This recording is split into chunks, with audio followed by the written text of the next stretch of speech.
Hi, this is Nerissa. And this is Katryna. And together we are the Nields. And you are listening to our new album, Circle of Days. Here with John Broughton. On KC Radio. 97.7 FM.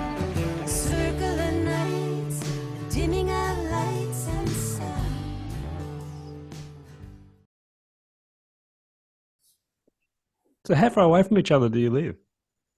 2 blocks. Oh, just a couple of blocks. Nice and close. All right, well, if you're all comfy and set to go, we'll jump right in. Yeah. Firstly, I've got to ask, how did the launch gig go the other day? Super fun. It was awesome. Really good? Yeah, it was magical. My oldest child's band opened for us, Calliope Jones, and they've been playing shows with us since they were like, I don't know, 10 years old or something. And now the band members are like 24 and 22 and 22.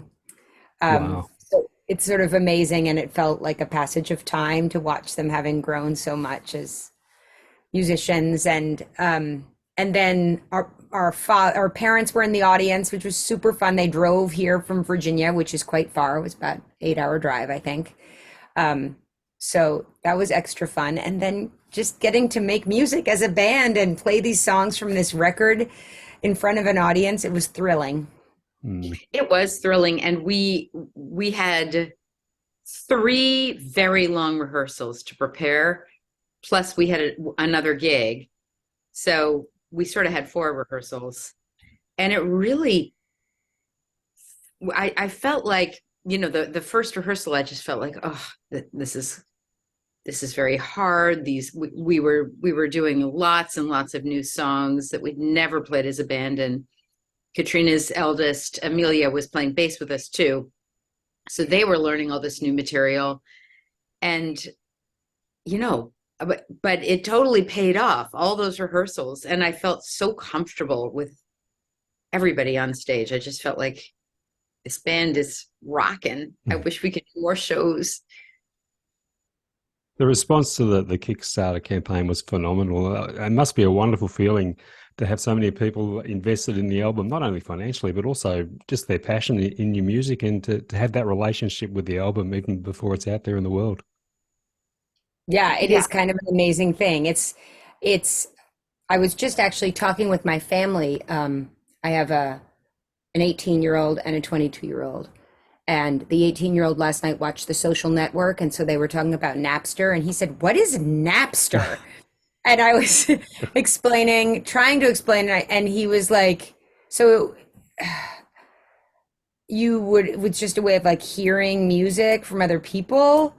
And I said, the thing is, when we were kids, you might have heard one song on the radio before you went to the store and bought the record. But most of the time, the only way to hear any music was either on the radio or to buy it and bring it home and listen to it, or to go to a friend's house and listen to it, right?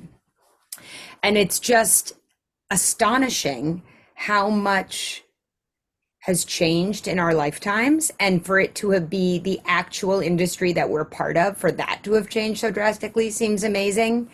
And a lot of times it gets me down, but I will say, having the relationship that we get to have with people all over the globe. You're in Australia, you're on the other side of the world, and we're getting to talk to you, and to be able to have them let us know that they're excited about our record, not just by going to Tower Records, which we would never know about, but by actually investing in our record sort of publicly to us. It's one of the beautiful things about this very strange new system of making art and in a capitalist world when it's free. Do you think years down the track this will be a record you'll look back on in a more special kind of way because of the era that it was created in? I do. Yeah. Yeah, I think so.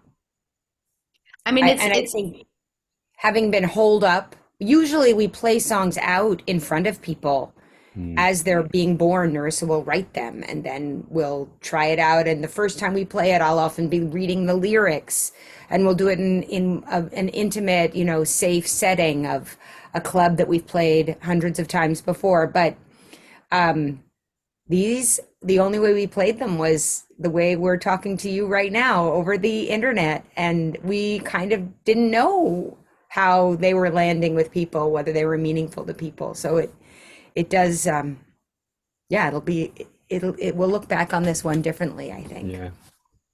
I can't even begin to imagine the work that goes into a Kickstarter campaign, particularly in honouring the rewards that people have pledged for. So a large percentage of getting the album out is not just your creativity, but it's a lot of marketing involved as well. So I guess when it's all done and you've honoured those pledges, that you're really going to put your feet up for a job well done and a great sense of satisfaction. Well, thank you. It was a lot of work, and I have to say it was kind of a blessing, because there is so much all artists need to do nowadays on social media and in terms of marketing, in terms of getting themselves out there. And a lot of those skills we had to learn very, very quickly, or relearn. I mean, we both had made videos before, but having to make videos like that and having to post every day on Instagram, and it really, I learned a lot. I've got some skills now that I can continue to use. And it is all about connecting with our listeners. And it's very gratifying. To me, as a music fan, it really warms my heart to see an album like this or release like this, because it's a classic example of artists like yourself who still treat the album as a special event. In this day of streaming, it's becoming a more rare thing. You mean I'll say before the pandemic, remember, Nerissa, I said to you when we were releasing November, this might be our last CD of this length. Like, the rules of how long a CD is supposed to be, how long a record is supposed to be, how long a release is supposed to be are gone. It could be one song or 3 songs or 7 songs or 12 songs. So with a Kickstarter campaign like this, what happens if you don't reach your goal? Did you have a plan B in place just in case that worst case scenario came about? I mean, probably what we would have had to do if we hadn't met our goal, we probably would have had to take out a loan to fulfill the goal so that we would have gotten some of the money. Yeah. I don't know. It would have depended how far we fell from the mark. Once you reach a certain goal, and we more than doubled our goal, so we were fine. We were in great shape, and we got there very quickly. We got there in a week. So, but once you hit your initial goal, you can make a stretch goal, and it's not the same risk. Now, let's talk about the album specifically. My listeners weren't at your listening party last week, but at the beginning, you explained the whole concept of the record and why it was named Circle of Days, complete with a beautiful diagram. Can you just give us a brief synopsis of the album's theme? Yeah, so we had a few songs already written, and during the pandemic, in I think it was 2021, right, Katryna, that we went for a walk on New Year's Day, 2021. No, 2022. Oh, it was 2022. You're right. We'd been walking, but it wasn't until that I decided, I'm going to take a picture every time I come. And I'm going to try to come, Right. We had recently switched our dog walk from one place to this wooded area near where we both live. And about a mile into the wooded area, there is a beautiful lake. And so on New Year's Day, 2022, Katryna took an amazing photo from a certain place at the lake, which was the far side of the lake. And she set herself a goal that every day or thereabouts, she was going to walk all the way to that spot and take a picture. And it was such a great challenge, and it got us walking. So that was great. And our dogs were happy. We'd have to go all the way to the far end of the lake every time. I should have had the picture be at the near end of the lake. And, we talked about lots and lots of things on our daily walk, but one of the things we talked about was this album and what we wanted for this album, and the songs were being written and written and written. And I felt like, well, Katryna had an idea at some point that we would release a song a month. Because remember, like, what is an album? Are we going to have? And No, like a little, like we were going to release it in chunks that were every season. I don't think it was once a month. I think it was seasonal. You wanted to do seasonal. I think I wanted to do once a month. But anyway, we ended up just making an old-fashioned record. And so it doesn't work out completely to have like one song each month. And there's some songs that you could definitely move from a season even, or at least from one month to another. But basically, the songs form a kind of beaded necklace around a calendar year. And I think that the phrase, Circle of Days just happened to be the first line of the song Darkest Day of the Year. And I wasn't trying to quote anybody. And I haven't even looked this up, so I'm now making stuff up. But I think Circle of Days is a Celtic concept. And when I Googled Circle of Days at some point, up came this beautiful diagram on Etsy that somebody had made that was apparently a Celtic calendar that has the 4 points of the solstices and equinoxes plus the midpoints in between each. So in between the winter solstice and the spring equinox, we have Imbolc, which is St. Bridget's Day.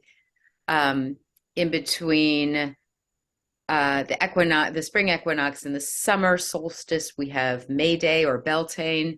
In between the summer solstice and fall equinox, we have Lunasa, which is July 31st. And between the fall equinox and the winter solstice, we have Katryna. Halloween. Or Samhain is how it's pronounced. Samhain. Yeah. Sounds like a lot of wonderful ideas are born out of those daily walks that you would take together. If I was to tag along with you on one of those walks, how long before the conversation would get around to music and the upcoming album? It would depend. Sometimes Nerissa really likes to get work done. She loves it. I like to rest. So sometimes I would preface the walk with, we are not talking about business on this walk. I need you to be my sister. And then sometimes I would let us just talk about business from the get-go. But sometimes talking about music isn't talking about business. It would be talking about some new wonderful song that we'd heard, or some memory of a musical thing. So it doesn't always have to be connected to business when we talk about music. But I think you were asking when it would be about actually making this record. Yeah. So it was pretty early in the piece, I gather, that it became apparent to you that you were heading towards a song cycle of sorts and the thematic aspect to the record. I think so. I mean, some of the earliest songs were Death and Resurrection, which to me was clearly, an Easter or rebirth kind of narrative, and Working on a Building, which specifically references winter. And then Dave and I wrote Angel on the Roof, which to me was sort of a late summer, early fall song. And what else? Well, you had written New Year's Day. Yeah, New Year's Day. New Year's Day, and you'd also written Darkest Day for the solstice. And now I can't remember whether you wrote Bridget because we thought of this, or whether you wrote Bridget first and then you decided to also write a solstice song. I can't remember now. No, I honestly don't remember either. I don't remember, but I remember reading about Bridget, like Saint Bridget was sort of what the Catholic missionaries did about the goddess Bridget, who was a Celtic goddess, who was celebrated at this particular February 2nd-ish kind of day. And she was the goddess of milk and honey. And she turned the winter into spring.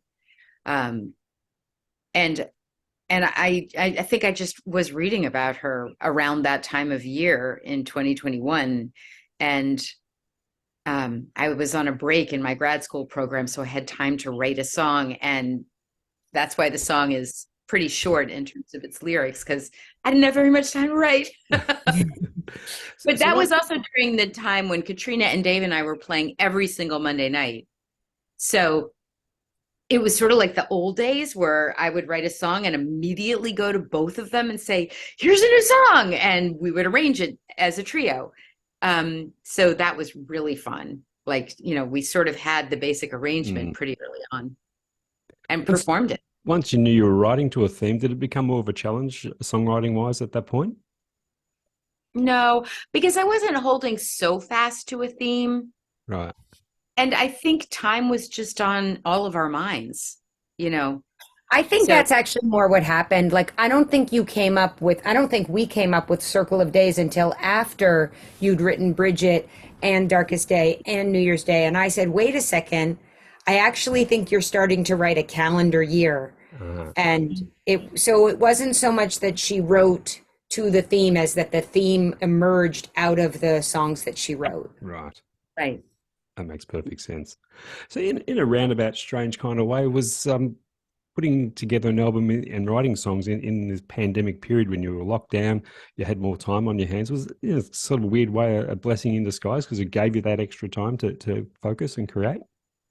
Absolutely.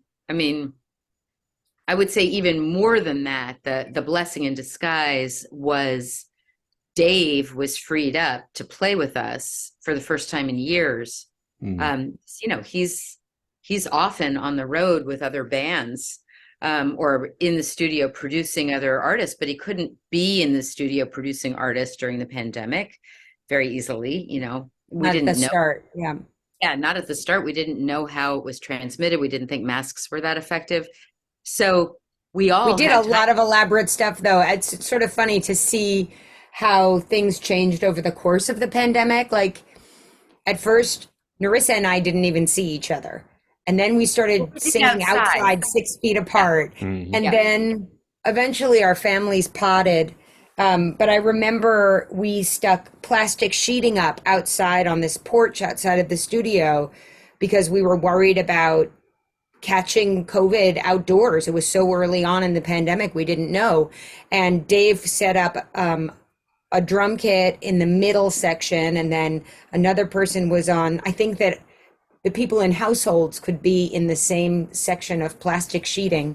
But I mean, the kind of things that we did in order to be safe, because we didn't know how to be safe, were sort of hilarious now. And there's still remnants of plastic sheeting inside the studio when people wanted to rehearse in the winter and we couldn't be outside anymore and they wanted to not transmit the illness, and it was before vaccines. So yeah, there were lots of creative ways that people came up with for all sorts of things were invented. I think I remember new software being invented so that people could virtually attend a production session that when Dave was working with them, and they could, I don't even remember what made it different from Zoom, but something made it even more like they could maybe turn the knobs. I can't remember exactly how it worked, but it was amazing to see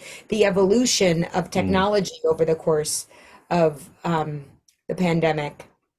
Your Monday night sessions were wonderful, and they got a lot of people through a very difficult time. And a lot of artists, though, now that they're not necessary, that the streaming aspect of things isn't necessary, everyone's out there performing live again, but you've carried them on, you've continued with them, so you obviously love them. You'll thrive on that Zoom connection with your audience.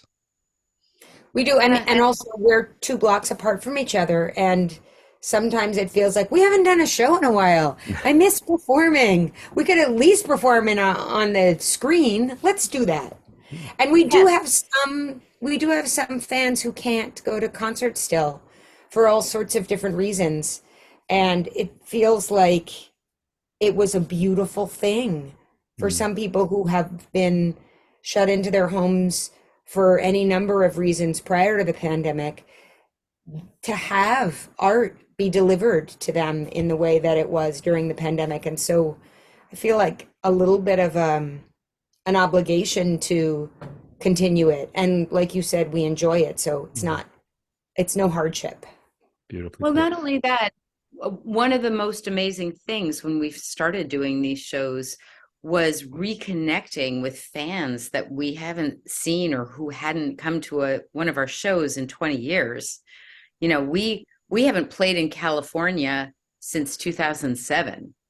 And, you know, we used to play in California all the time. We used to play in Canada all the time. We used to play in the South. And now, you know, when the pandemic started and we started doing these shows, these people would show up every week from those places. And that just meant the world to us. Like, it's just an incredible thing to have fans from so far back in our lives and have them rediscover us. It just felt like this is a great confluence of bad things that turned something good. That's right. Exactly. Let's talk about some of the songs. Angel on the Roof, a song that Nerissa, you co-wrote with Dave. You mostly write alone. So tell us about the co-writing process with that one. Well, Dave was, we were, you know, rehearsing, and Dave was playing the chord progression. And I said, that's really cool. What is that? And he said, I don't know, something I'm writing. And I said, can I have it? Can we write it together? And he was like, sure. So it took, I would say it took several months. And I think just in general, I've become a more careful writer, you know, that I allow things to marinate a little bit more, to use Sarah McLachlan's wonderful phrase, and don't push the song too early. And I also really felt like I wanted Dave's input every step of the way. So it wasn't like that was the end of that. It was, you know, I would go back to him and he would get this look on his face like, and I'd be like, what? You got to tell me exactly. And he said, well, what if it went like this instead? And he would like tweak something, or he would, he definitely was sort of all over the way the song progressed, and you know, would suggest a different chord here or there. And I remember we worked on it in the same house in the Adirondacks when our two families plus our other sister's family all came together for a week. And that was really fun. And we had Amelia there too, and they would sort of kibitz about, you know, what was working and what they liked. And then I think I probably said in the meeting the piece about how our minister Steve Philbrick had said the line, we are grown by our children until we become the parents that we need. And I asked him if I could steal that line. So it feels like a lovely pastiche of influences. Being an album that is as I think you've described yourself, as a song cycle based on the calendar, did it make the sequencing process a little bit easier to work through? Did they pretty much sequence themselves? Well, wow. Truth is, we began the sequencing process, and I said to Nerissa, okay, we are not worrying about the calendar when we sequence the record. And she was like, okay. And I said, in this day and age, it's just very important to make all of the right songs be at the very beginning because of streaming, and you have to put them at the very beginning. And then as we were working on it, we tried many, many, many sequences and realized that actually there wasn't, the record just wasn't feeling like it needed front loading. Like there were different versions of first songs that sort of worked together. And so then we sort of threw up our hands and said, well, what really should we do? Maybe we should try doing it by the calendar and see if it works, because nothing else is absolutely making itself known to us as the perfect sequence. So that's what we did. Mm. And we gave it a try, sequencing it as the only thing that we've put out of sequence is that we chose to start the record with the solstice and to end the record on New Year's Day. And that doesn't quite work. But those were the bookends that Nerissa and I agreed on before we even began the sequencing process. And to me, starting the record with Darkest Day, which is the solstice song, and it also starts with, well, the first verse starts with Circle of Days. It just feels like it sets up the tone of the entire record, the sort of thing that we all have just been through and are on the other side of, and also sonically, it felt like a song that a little bit harkened back to the sound of our trio playing the songs on Monday nights. It's a little less produced like a rock song than some of the other songs. And then New Year's Day is a very quiet song. It's a very subtle song. And the production on it is more subtle than all the rest of the record. And it's a walk. The entire song takes place over the course of a walk. And there's an argument. And then there's like a working out of the disagreement. And it feels like the perfect way to end the record on a song that certainly acknowledges pain and difficulty and confusion and frustration and conflict, but it ends with a really, really hopeful feeling about the new year. And I just felt like that has to end the record. I don't even know if anybody will sit down and listen to the record in sequence from the beginning to the end ever. But I think as an artist, you have to hope that they do, and you have to prepare it for people who want to listen to it that way. Well, I have, and I will continue to do so. So you've won me over anyway. Another song, Death and Destruction, I believe is a song that could have appeared on the last album, but it was held over. Was there anything specific about that song that didn't quite fit November? Death and Resurrection? Sorry, Death and Resurrection, sorry. Did I say something else? Death and Destruction, which did I definitely really? would have fit the previous record. I'm sorry, I had a late night. No, actually, I played both Working on a Building and Death and Resurrection for Dave when we were in pre-production for November, and he said those feel very different to me. They feel like a different record.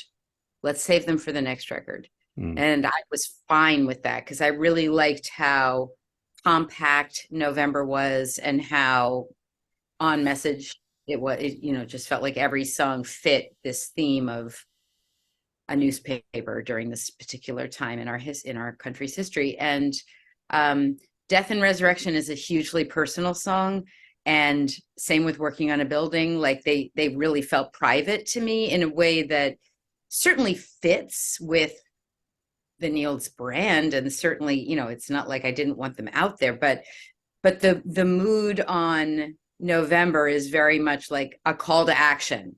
Mm-hmm. And those songs are very reflective. And so that was the thinking there.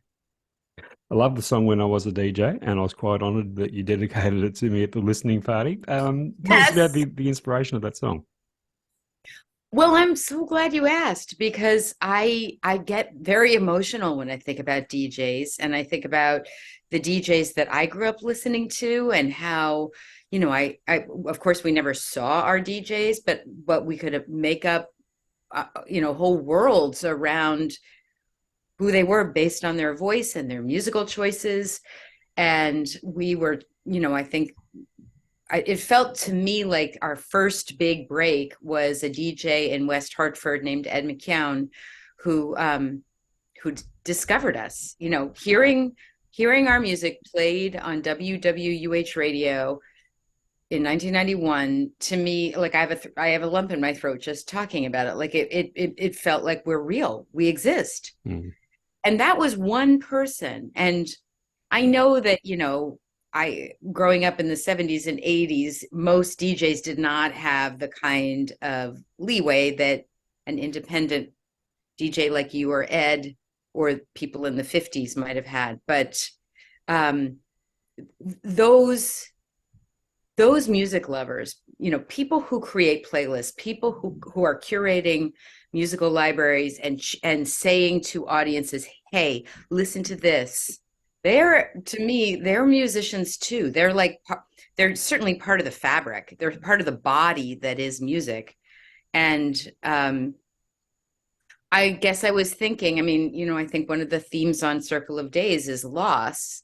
And I can only imagine. I mean, we talked about Napster earlier, but I can only imagine what it's like for DJs to not only find themselves being edged out by Spotify and Apple Music and Pandora and all that, but also possibly losing the album as an art form, And again, not every DJ is really interested in albums, but people like you are, and I honor that.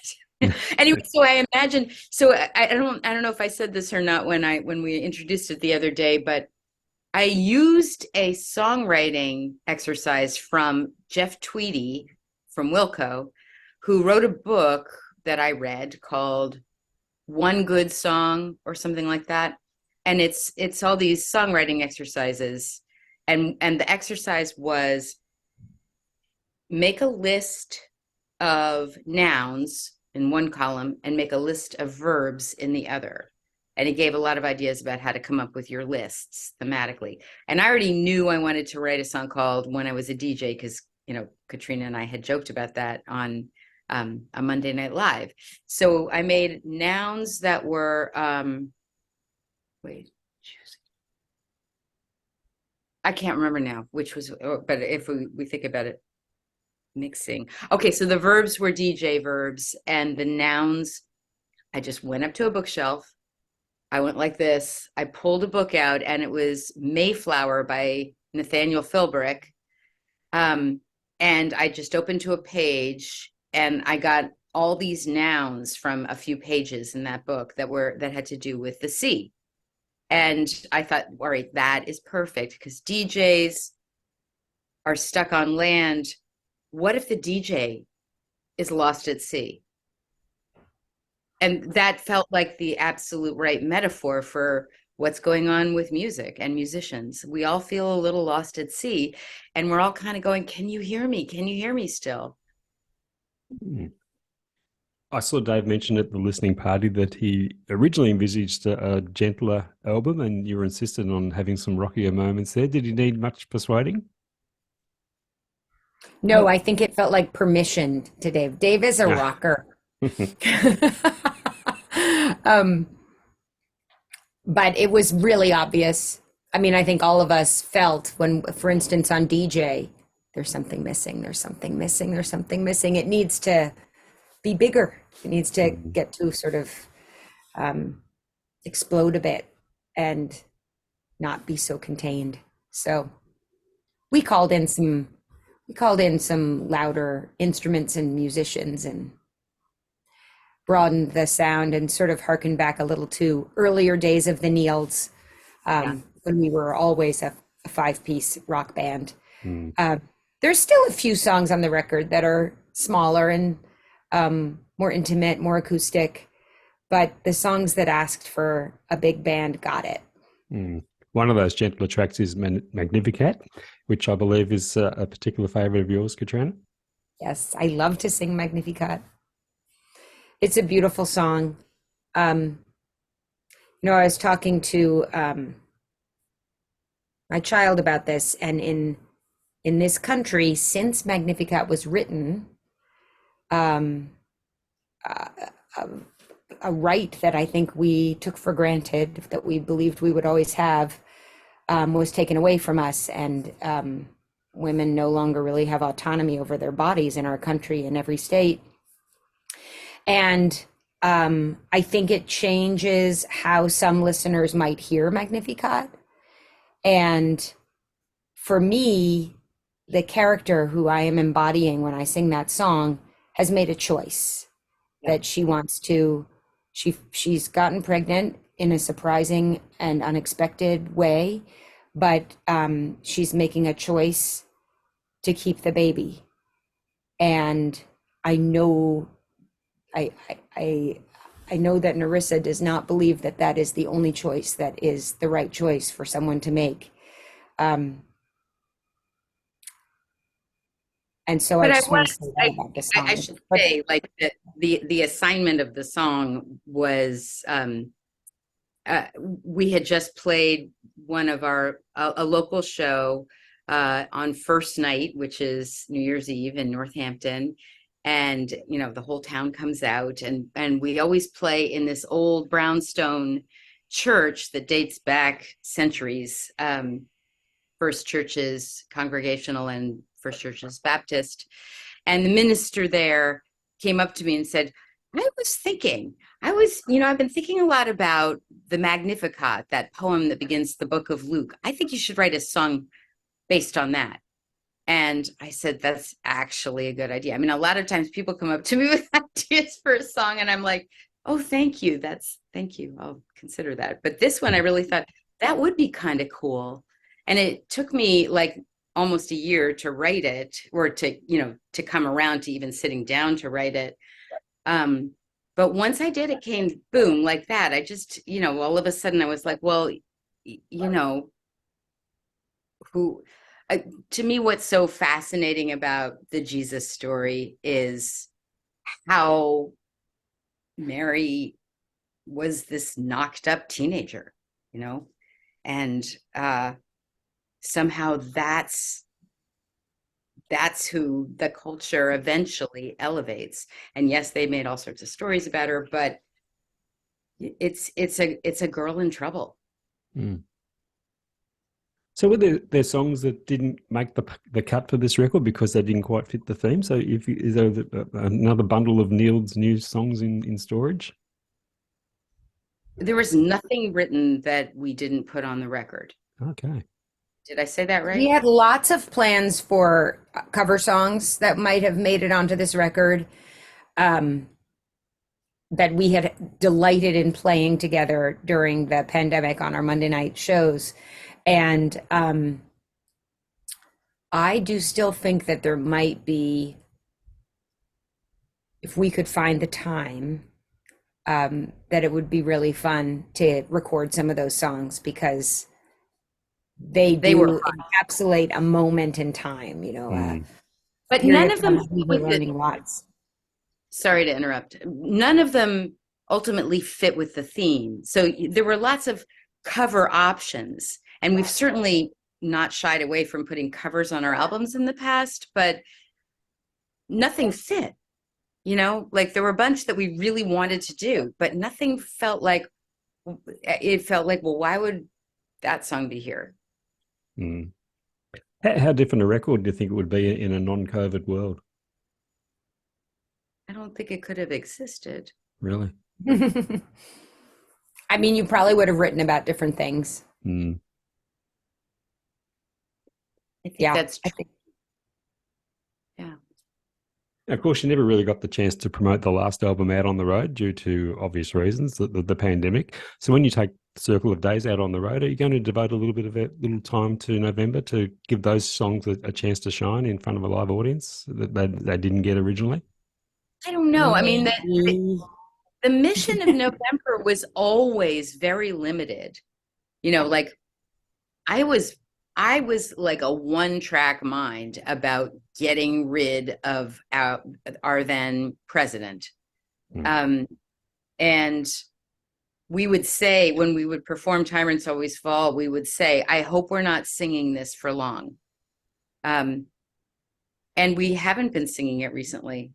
It's a very fun song to sing, but it doesn't quite make, it was really written for a purpose. It's the prototypical protest song, and for the moment There are Right. other songs on that record that we do play out a lot. We play Butterfly, we play Follow That Girl. Um, and I think that there will possibly be times when the more topical um, maybe Tyrants, maybe We're Gonna Build a Boat will come back out. But let's hope that they're not. That may, I don't know. I kind of hope Tyrants is not needed, but maybe it will be. Yeah. So it very much was an album for its time. Yeah. Yeah. And that was always the idea. You know, we had a newspaper cover as the That's the right. front. Yeah. Yeah. So just before I let you go, what are the touring plans for the new record? We're headed to up and down the eastern seaboard of the United States for this summer and fall. And I think we have some dreams of possibly going back to the West Coast, possibly getting back to some spots in the middle of the country, like Chicago. It's not really getting us that much closer to Australia, I have to say. But we maybe one day. have big dreams to come to Australia. Well, like I said to you the other day, if I win the lottery, I will personally bring you out myself. Yay. You go. Katryna Nerissa, thank you so much. It's been an absolute pleasure to catch up with you again. Much love to you both, and Wait, can I take a congratulations on a picture? mighty record. Yeah, of course you can. Hold on. Wait. I'm just going to do a screenshot. Put your phone down. Okay. Wait. Look. Okay, ready? Everybody, say cheese. Cheese. Oh, it's beauteous. Okay, I'm going to send it to you. Thank you, John. John, thank you so much. It's great to see you. And you, and an absolute honor to catch up with you again. And I'm loving this record. It's been on continuous play here in my office over the last few days, and I think it's your best work yet. I really do. Thank you. Thank you. I do And too. everything crossed will get you down here one day. Okay. Yes, agreed. Okay, take care. We'll stay in touch. Thanks. Okay, bye-bye. Bye. Hi, this is Nerissa, And this is Katryna. and together we are The Nields. And you are listening to our new album, Circle of Days, here with John Broughton, on KC Radio. 97.7 FM.